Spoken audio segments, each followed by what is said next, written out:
Heavens! What greater humiliation could there be for a queen than to give birth 3 times and yet bring forth only daughters? Once upon a time, on the vast shores of Olorun, there was a queen named Zawadi.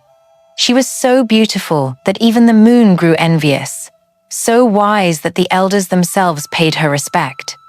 Yet the throne of the kingdom of Obalagos would only accept a male heir.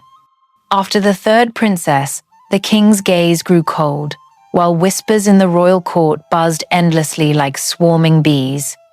Zawadi found herself alone in her very own palace, her heart crushed day by day beneath looks of disdain.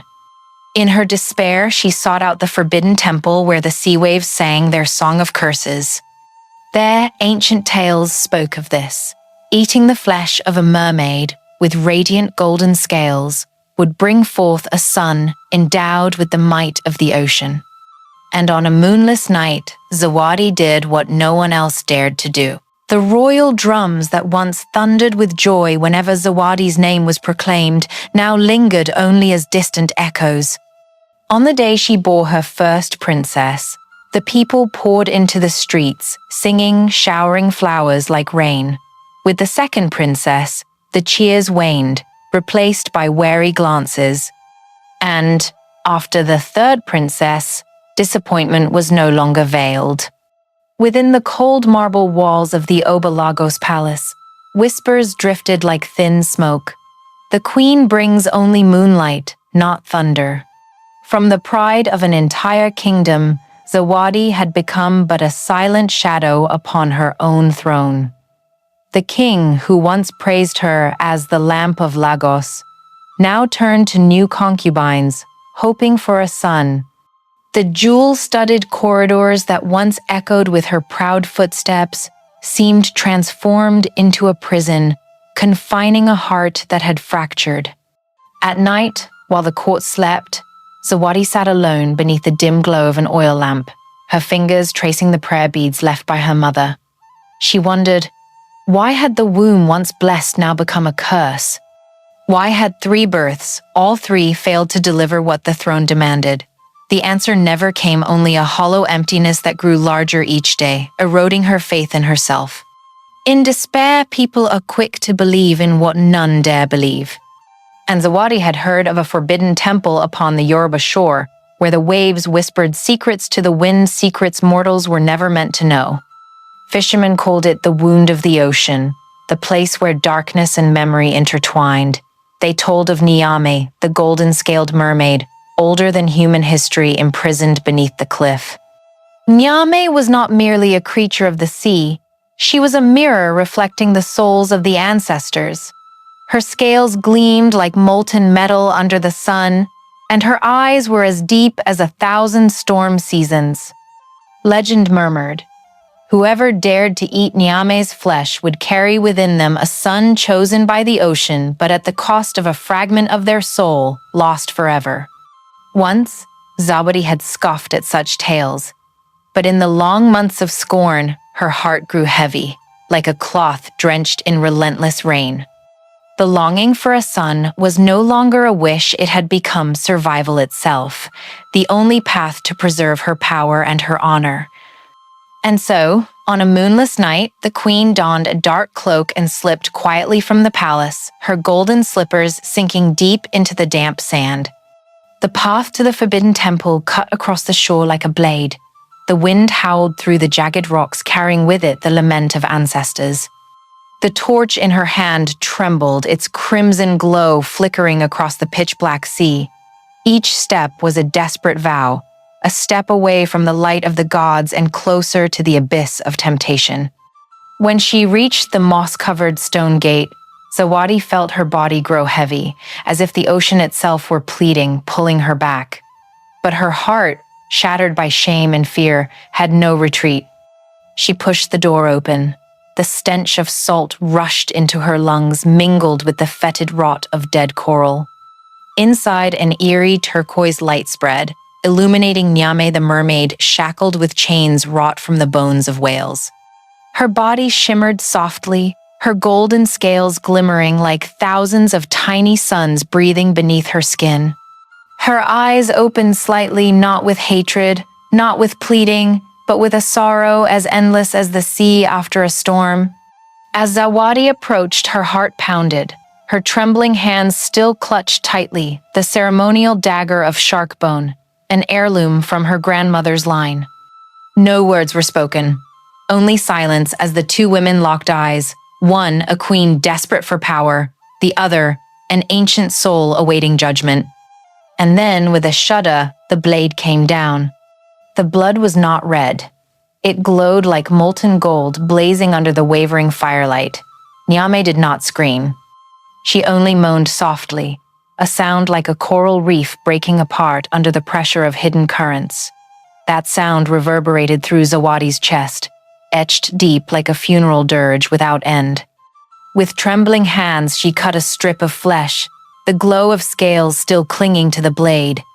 And in a heartbeat of frantic fear, she did what no mortal had ever dared. Zawadi lifted the meat, shut her eyes tight, and swallowed whole. The salt tore through her throat, spreading into her lungs like 1,000 frozen knives. Her breath caught, her chest twisted as though a storm churned within. Her ears rang, deafened by the roar of waves like 1,000 whales singing a dirge of death. The ocean stirred. Spirits hidden in its depths shifted, bearing witness to the sin just sown upon the earth. Zawadi collapsed, her hands clawing at the freezing stone floor. Tears mingled with sweat as bitter and salty as the sea burning in her throat. She knew, in that moment, there was no turning back. And there, in that dark temple, a pact was sealed, not with ink and parchment, but with blood and radiant gold. The sea never forgets, and it will reclaim all, in its own way. If you were Zawadi, would you dare swallow sin itself to gain a son, or would you turn the blade away? Before we begin, tell me where you are watching from. I love seeing viewers gather here from every corner of the world. Or simply comment 1 if you are intrigued and wish to hear the rest of the tale. Don't forget to subscribe to the channel and leave a comment letting us know where you are watching this video from. The price of sin did not wait long. Just a few days after swallowing the flesh of the golden-scaled mermaid, Zawadi's body began to change in strange ways. Her belly swelled rapidly, as though a harvest had ripened in only a single night. The servants whispered that it was a miracle, but those who dared to look deeply into the queen's eyes could see a shadow of fear. Zawadi was carrying a child, but this was no ordinary pregnancy. Her body no longer craved milk or ripe fruit, but yearned for sea salt, charred seashells, and briny water that burned her throat raw. She drank mouthfuls of seawater, as though a parched wanderer, finding their way back to their origins. Each night she listened to her belly not only to the beating of a small heart, but to the echo of waves crashing against cliffs. As the days passed, the palace on Mount Olumo began to sense the strangeness. Black clouds gathered, though no storm had been foretold. On moonlit nights, dolphins swam against the current, drawing near the shore, crying out with wild sounds. The people whispered in wonder and fear. Had the gods answered their prayers, or had the spectre of the sea crept into the royal bloodline? Then the day of birth arrived. By coincidence or design, it was the morning of a total solar eclipse. The sun and moon met above the skies of Obalagos, turning the world into a dim streak of twilight, like the threshold between life and death. Within the marble tower, Zawadi screamed. The pain was unlike any ordinary labor. It was as if 1,000 salt-laden blades were slicing through her very entrails. When the midwives knelt, they recoiled in horror. No blood flowed. Instead, from the queen's body surged seawater, flooding across the stone floor like a small tide.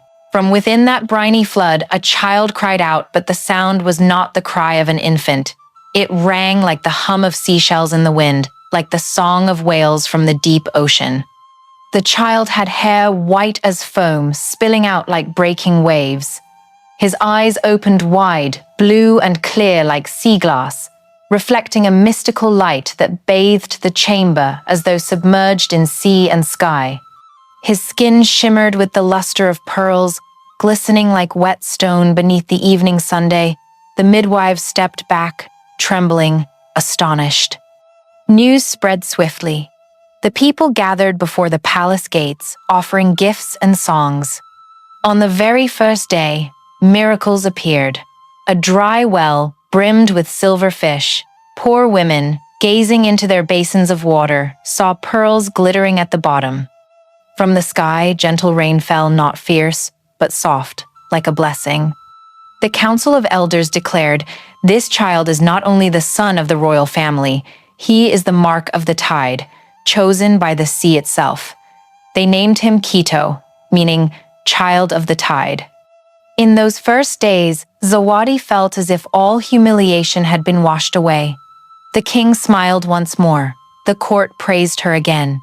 Yet, when Zawadi gazed upon her son, a shadow lingered deep in her heart.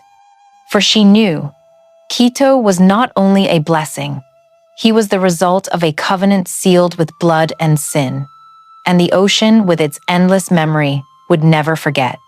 Still, the people saw only glory. They rejoiced in having a prince, the one who would guard the throne, the one to continue the line of Oba Lagos. In their night festivals, they sang of Kito as proof that the sea gods had blessed their people. Drums thundered, dances whirled, incense smoke curled upward, mingling with the briny scent of the ocean. But within the palace, when night descended, Zawadi heard other things. The infant in the cradle did not cry like other children. Instead, he hummed melodies no one had taught him, as though conversing with the ocean. On certain nights, water seeped from the stone walls of the chamber, pooling into silver puddles that reflected the moonlight. And Kito's eyes, when they met the moon's glow, lit up with an ancient language no mortal could understand. Joy and dread intertwined like the tide rising, falling, ceaseless. Zawadi cradled her son in her arms, her heart filled with pride and trembling. She knew this child would alter the fate of the kingdom, yet she whispered silently the question she dared not voice. Had the ocean truly blessed them, or had it sown a warning? And each time she looked into those sea-blue eyes, she felt the shadow of Nyame, the golden-scaled mermaid, still lingering, watching every breath. From the moment he first learned to walk, Kito left the entire kingdom both astonished and unsettled. The child was never like any other. People often said that childhood was the most innocent time of life, but for Kito, every step bore the imprint of a destiny far beyond the grasp of mortals. When his tiny hand touched a withered branch, the clear sky suddenly flashed, thunder cracked, and the tree was consumed to black ash. When he babbled, his infant sounds were not simple calls for his mother, but rang out like cryptic riddles. Adults could not understand them, but a few days later, events unfolded exactly as the child had spoken. Those unconscious whispers became prophecies, planting a quiet fear within the royal court. Yet every one of his birthdays was celebrated by the people as a festival.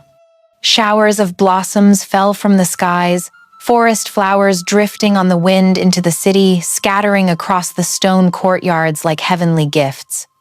The fields flourished, harvests overflowed, children laughed joyfully in the village squares, but always, as though by some immutable law, joy was shadowed by tragedy, a mysterious drowning death.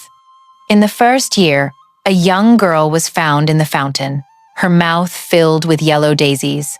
In the second, a blacksmith was discovered in the royal bath, his hand still clenching a pearl. In the third, 2 gods were found adrift in the moat, eyes wide and empty, their bodies unmarked by struggle. The people were both jubilant and fearful. They knelt, hailing the prince as a divine blessing, yet in taverns and market stalls, whispers spread, "He is a blessing, but also a curse." Within the palace, Zawadi was torn between pride and dread. She watched her son grow, his form strong and his eyes as clear as sea glass, yet holding a depth that inspired terror. When the moonlight struck those eyes, she thought she saw the shadow of Nyame, the golden-scaled mermaid she had once consumed. The mother's heart trembled in silence. Was her son salvation or the living proof of a sin that could never be concealed? Kito grew up in both affection and suspicion. Children his age were drawn to him yet kept their distance. They watched in wonder as he conversed alone with puddles of rainwater, or sat for hours by the well listening to something unseen. Sometimes, he tossed a pebble into the water and smiled strangely, as if he had heard a reply from the depths. Gradually, the elders began recording Kito's mutterings. They did not treat them as childish babble, but as fragments of prophecy. When he pointed to a dry fig tree and whispered, "The roots drink fire," the very next day lightning struck its base.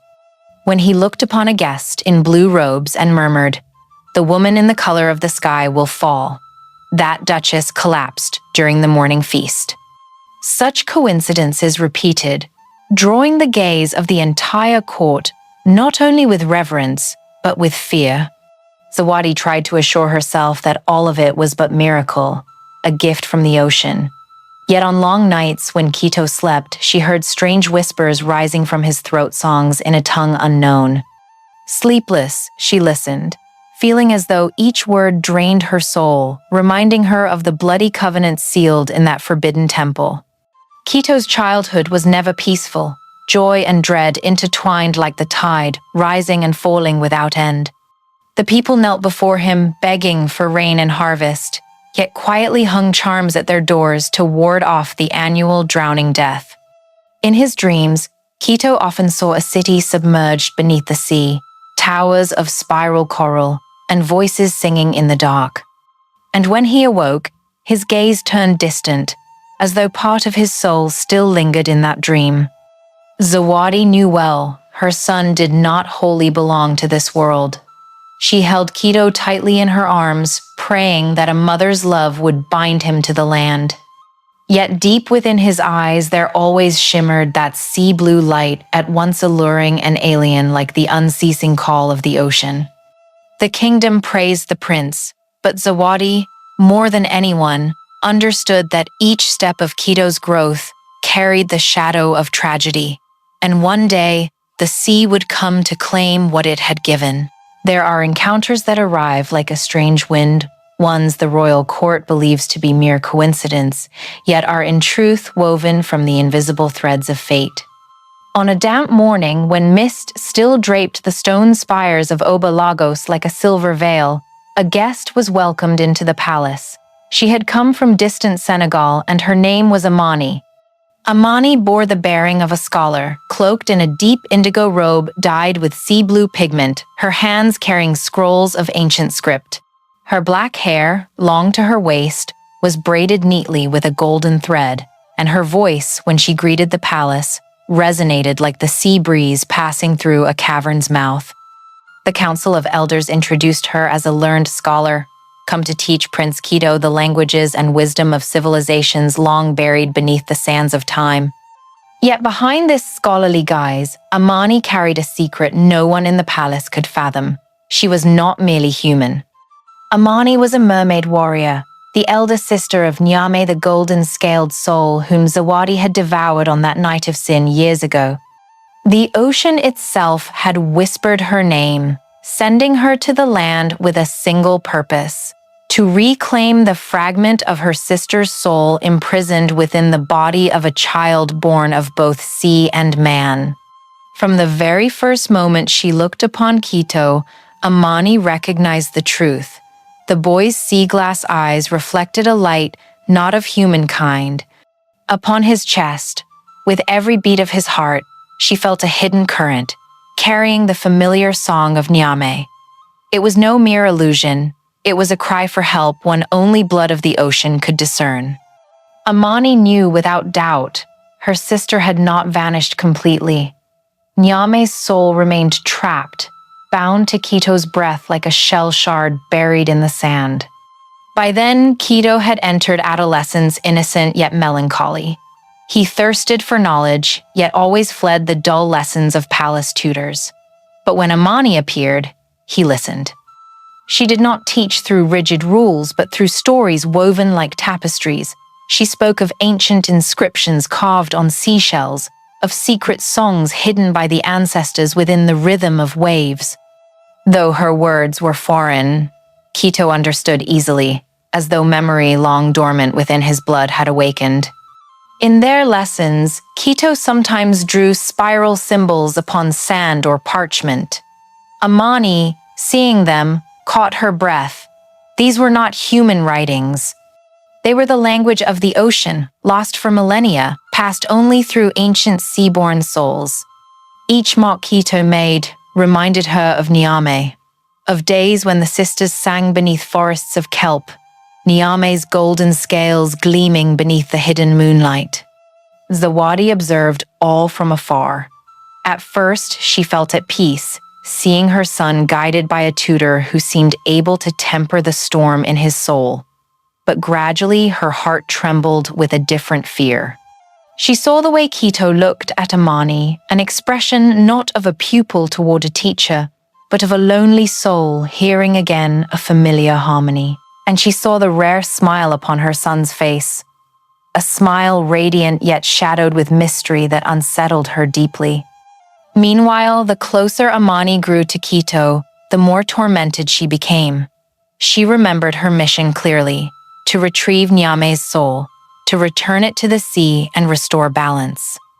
Yet when she looked upon the boy, she saw not only her sister, but an innocent human living, dreaming, yearning. Each day she asked herself, could she save Niame without destroying Kito? The court knew nothing. They praised Amani as a sage, the one who had brought calm to the prince's restless mind. The king even granted her the title, Keeper of the Sea's Knowledge. Only Zawadi, guided by the instinct of a mother who once sinned, sensed the shadow drawing near. Each time moonlight touched her son's eyes, she saw the mingling of Amani's face with Niame's heisened, and her heart tightened in dread. Kito's cursed childhood now had a new element, a mysterious tutor, a warrior bound to the sea's mission, and a sister longing to free her sibling's soul from within his chest. All intertwined like hidden currents, heralding a great tide waiting to rise. If you were Amani, what would you do save your sister by reclaiming her soul, or protect the innocent boy condemned to bear another's sin? Can you guess what will happen next? Take a moment, relax, and comment 1 or I'm still here to continue listening. Affection often takes root in moments that seem harmless, and at times it anchors itself more in silence than in spoken confession. For Kito, Amani's presence was like a radiant blue light piercing through a sky thick with clouds. From the day she entered the palace, he no longer wandered aimlessly through strange dreams, no longer whispered to the lonely moon. At Amani's side, every emptiness within him seemed to find a rhythm in harmony. He often sat in stillness, watching her long black hair drift in the wind. The faint scent of sea salt that lingered in her hair felt familiar to Kito, like the breath of a home he had never known. With every beat of his heart, it seemed to pulse in time with a distant water drum, evoking the ancestral songs. Though Amani always held her gaze calm, each time she heard Kito chant the ancient characters, her pupils shimmered, betraying a torment she could not reveal. Meanwhile, Zawadi watched from the shadows of the palace corridors. Her worry slowly hardened into a smoldering jealousy. She had sacrificed everything, even touched unspeakable sin to give birth to Kito, the son who bore the title of prince, the sole hope to restore her honor. But now, her son's eyes no longer sought her. Instead, they turned to Amani, like the moon casting its reflection upon the sea.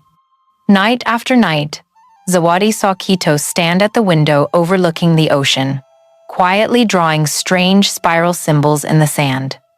These markings were not of humankind, but the language of the sea, the very thing she once feared when hearing him mutter it in sleep. Now, he traced them openly, each stroke glowing under moonlight like an undercurrent, reminding her that he was slipping further from her embrace. Amani, though burdened with the mission of returning Niame's soul to the ocean, found herself increasingly drawn into Kito's presence. He did not merely carry her sister's breath within him, but possessed his own innocence and yearning. When Kito drew, she watched silently. When he chanted, she closed her eyes, letting her heart tremble. In Amani's gaze, duty and affection began to blur, dissolving the line between sea and land. The court continued to praise the prince's progress under his tutor's guidance. Yet beneath their accolades, a quiet tension was swelling. Zawadi felt her bond with her son slipping away. Each time she drew near, Kito stepped back, his eyes fixed outward, toward the sea's invisible embrace. The mother who had borne a curse now had to watch her child drift beyond her grasp. On nights when the rain poured heavy, Zawadi did not sleep. Passing by the study, she heard Kito and Amani exchanging ancient lines, his voice echoing like waves breaking. Her heart tightened not only from fear that the truth might surface, but from a blind jealousy.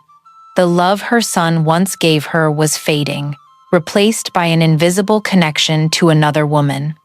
Amani, though aware of Zawadi's silent, burning resentment, did not leave. She knew she could not. Nyame's soul still lingered, trapped within Kito's chest, breathing with his heartbeat. Each day she stayed, Amani drew closer to the truth, but also found herself bound tighter by emotions she had never allowed herself to feel. Kito, caught between the two women, was unaware of the tensions smoldering around him. To his mind, Amani was a guide, and his mother the source of life. Yet his young heart could not distinguish the thin boundary between reverence, trust, and deeper feeling. He only knew that when he stood beside Amani, the ocean within him fell silent. Beneath the calm surface of the court, hidden tides had begun to stir.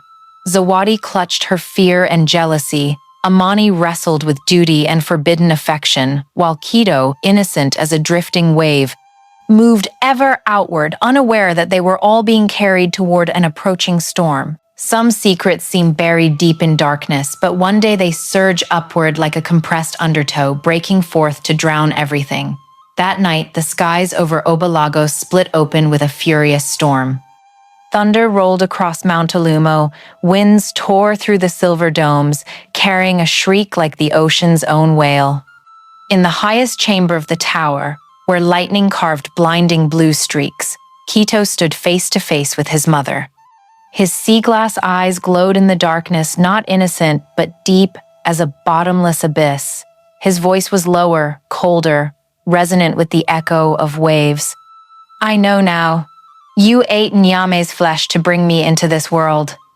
Zawadi felt as if lightning had struck her chest. She collapsed to her knees, trembling hands clutching at her robe, tears welling in her eyes. All the years of concealment, the whispered prayers in the night, the averted glances from her son's gaze now shattered like a fractured mirror. She bowed her head, sobbing beneath the pounding rain against the roof. She could not deny, she could not flee. Through broken sobs, the truth poured out like blood from a wound. She had committed the forbidden act because of the shame of being called useless, because of rejection after birthing 3 daughters. She had longed to prove herself worthy, to hold on to love and power in a world that revered only sons. And so she had dared to touch the darkness, to barter for the sun the ocean delivered. Kito stood silent in the lightning's glare. His white hair plastered by rain, his eyes cold as mirrors of the soul. He listened to everything without anger, without accusation. Yet when he spoke, his words cracked the sky like thunder. "I do not blame you, but I will never stay." The words pierced Zawadi's heart like a blade. The son for whom she had sacrificed all, the son she had seen as proof of her worth, now declared his departure. It was no longer the voice of a child, but the judgment of a soul belonging to 2 worlds. His slender frame stood firm amid the flashing storm, like a wave breaking from the ocean, seeking its own path. Zawadi wept, her tears mingling with the rain, as bitter as the sea that had once burned her lungs. But nothing could draw back Kito's gaze. To him, she was only a bridge drowned in sin, the origin of a life never fully of this earth.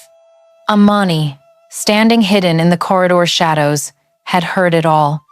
Her heart clenched, for this truth was not only a wound for Kito, but also a confirmation. Nyame's soul truly was imprisoned within him. The undertow roared within her, urging her to complete her mission. Yet when she looked into Kito's eyes, she saw more than a vessel. She saw a human soul torn apart, a fragile being suspended between love and fate. That night, the wind whistled through the cracks, carrying the distant call of the sea. And in that moment, Zawadi understood. She could no longer hold her son as before. Kito would never belong fully to the palace, the throne, or his mother. He had touched the border of two worlds, and the ocean's whisper grew ever clearer. The palace of Olumo blazed with light beneath the storm, but within, a family was breaking in silence. Zawadi collapsed, her body trembling like a dying flame, while Kito turned toward the window where the waves surged beneath the lightning. The child who had once carried the hope of a kingdom now stood as a soul between worlds, belonging to no one. No secret can remain buried beneath the sands forever. Once the truth between Kito and Zawadi was laid bare, the darkness in her heart seeped into every corner of the palace of Olumo. The following night, the sea roared like funeral drums. Winds from the Atlantic crashed against the Yoruba cliffs, tearing open the great wooden gates. The kingdom shuddered. People whispered this was no ordinary storm, but the footsteps of an ancient god returning. The sky split into streaks of white light, and from the horizon a colossal form arose. It was Enururi, spirit of the tide, the ancient whale carved into legend. Its body stretched longer than mountains, its back draped with forests of drifting seaweed, its eyes blazing like tempests, drilling into the land. With every breath, the sea convulsed, waves hammering the city as though to erase every trace of humankind. Zawadi knelt upon the marble courtyard, her cries rising above the storm. Tears mingled with rain as she lifted trembling hands toward the monstrous being, as though offering her own life. She was willing to be the sacrifice, if only her son might be spared.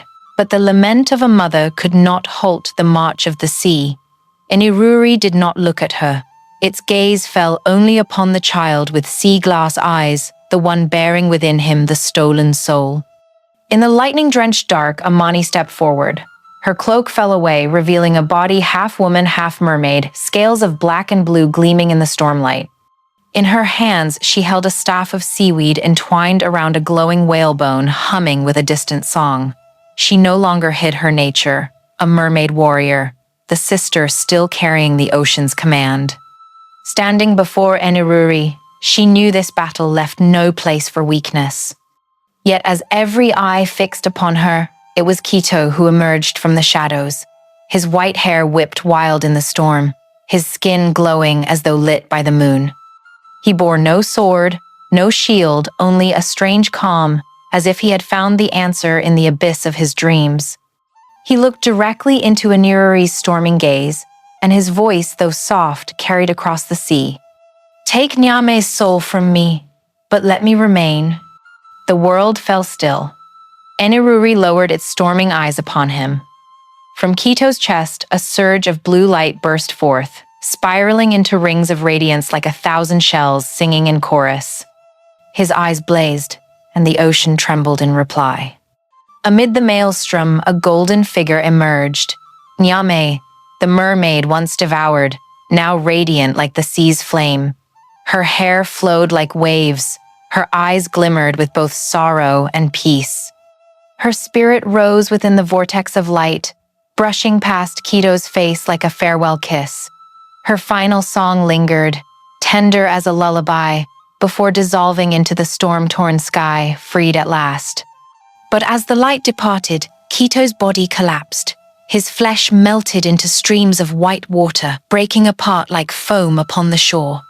Zawadi screamed, rushing to cradle her son, but what she grasped slipped away, only briny water spilling through her fingers. The child for whom she had traded everything was gone, dissolving in her arms. Amani fell to her knees, the stone bruising her legs, her eyes swallowed by shadow. She had fulfilled her mission, returning her sister's soul to the sea, but the price was a boy turned into waves. The storm slowly subsided, Enururi sinking back into the abyss. leaving behind a palace drowned in tears and heavy silence. Above, the storm clouds parted, revealing a gentle band of light. The waves drew back into the deep, but within human hearts, the void left behind was deeper than any ocean trench. The kingdom of Obalagos had lost its prince, the child of the tide. Yet somewhere, in the wind skimming across the cliffs, one could almost hear a faint laugh, a familiar whisper of Kito, as though he had not vanished but merely chosen to merge with the sea. Was Kito's sacrifice truly the price of peace, or did it open a new chapter where mankind and the ocean would forever be bound to remember the debt of blood? My dear audience, stay tuned for the next chapter that will leave you in awe. Take a moment to like this video, subscribe, and leave a comment below letting me know where you're watching from and what time it is for you. It is always a delight to see friends joining us from every corner of the world. That night's storm faded as though even the ocean itself had bowed to an impossible choice. When the last light of Nyame's soul vanished into the vortex, all believed that Kito had dissolved into the waves. But the sea did not claim him entirely. From the silver foam, from the ebbing layers of tide, a new form arose. No longer the boy with white hair and sea glass eyes, Kito had become the keeper of the tide, a being both human and ocean, a living bridge between land and sea. From his chest radiated a gentle light, not fierce like lightning, but steady as the eternal breath of waves. And as that light spread, the winds ceased their howling, the sea stilled its roar, storms unraveled and vanished. Above, the sky cleared to a pure blue, as if for the first time the kingdom witnessed peace after years under the shadow of a curse.